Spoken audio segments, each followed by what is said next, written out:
But if you close your eyes.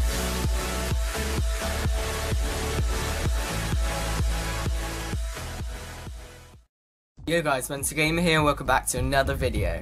So just like all of you, I've watched the E3 demo and I was blown away. When I was watching it, it truly seemed like something that a Spider-Man fan would dream up, and at this point the hype is through the roof. And in this video I'm going to go over some of the things that you may have actually overlooked in the footage, and I'll also be going over some of the things that were at the E3 conference.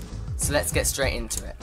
To start with, Yuri says that the comms are down at the raft, which could suggest that maybe the whole reason they've actually went to the raft is because they've been informed that comms are down, and obviously because Captain Watanabe works for the police force, she would have intel as to the connections to the raft.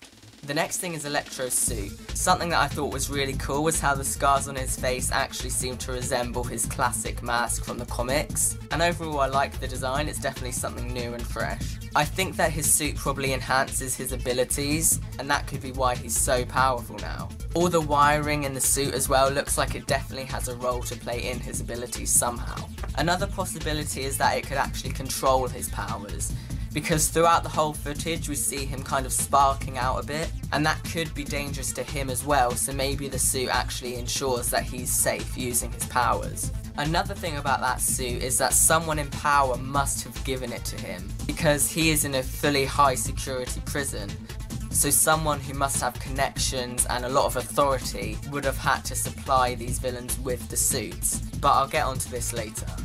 Alternatively, it could be someone in the prison, maybe like Tinkerer, who somehow got the equipment to do that, but I don't think that's as likely. The combat we saw was awesome as well. We saw some new moves and also the Web Blossom, which was epic, which does suggest to me that this is probably later on in the game, considering the combat looks so much more evolved in a way.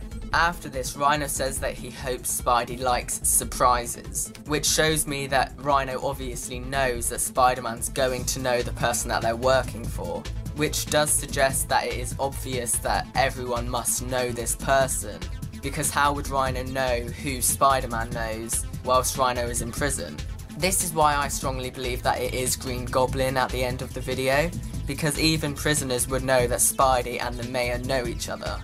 And that also makes sense because Osborn would probably have the authority to supply the villains with this stuff. He has the money, he has the equipment, and if he is Green Goblin then obviously he has advanced technology, which would explain Electro's suit, and possibly Vulture and Scorpion. Their suits look quite similar to me, because Vulture's wings kind of have a green glow and so does Scorpion's tail. I know that's probably just a design feature, but it could suggest that it's the same technology. Also, a lot of people did catch Electro's "I thought this was a chase" reference to Ultimate Spider-Man.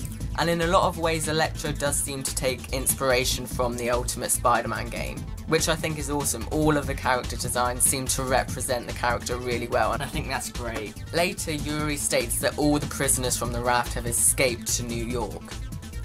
Now, I don't know if this includes the people that Spidey definitely knocked unconscious earlier on, but what it does suggest is that even the big bads of Spidey's villains managed to get to New York. So for example, if Juggernaut was in the raft, he is now in New York, which I'll get back to in a minute because there's an interesting story detail to that. But overall, from that demo, I definitely think Green Goblin was the sixth villain at the end. It just makes a lot of sense because Norman and Spidey would definitely know each other, so Rhino would know that, and they would all know that that was a surprise. Also, the light we saw at the end, that could be Goblin's glider, and also the noise it made definitely sounded a lot like Goblin tech. However, I also feel like Insomniac want us to think it's Green Goblin, and then they might pull something really, really unexpected out of the bag.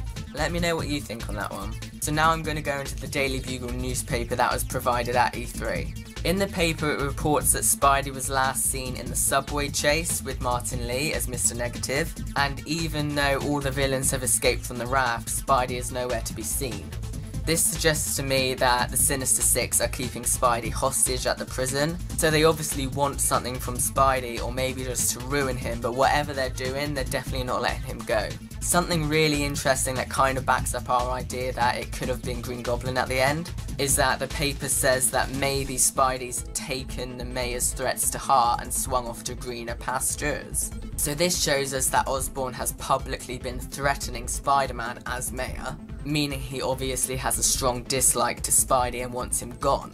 That makes it extremely viable that he is going to be Green Goblin in the game. Also, greener, so Goblin? And this idea that Osborn wants Spidey gone from the city kind of conforms to my video about how Green Goblin could be implemented into this game. So make sure you check that out if you haven't already. On top of that, it is also revealed that people know that Martin Lee is Mr. Negative. And even Aunt May is discussing it in the newspaper and trying to stick up for Feast. And considering the fact that it says that Mr. Negative has disappeared as well, that means he's probably likely to be holding Spidey hostage too, or doing whatever they're doing to him.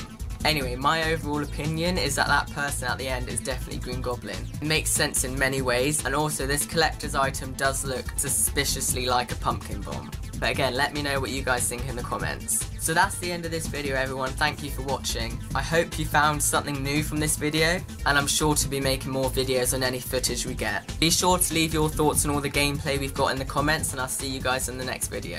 I'm Mental Gamer, over and out.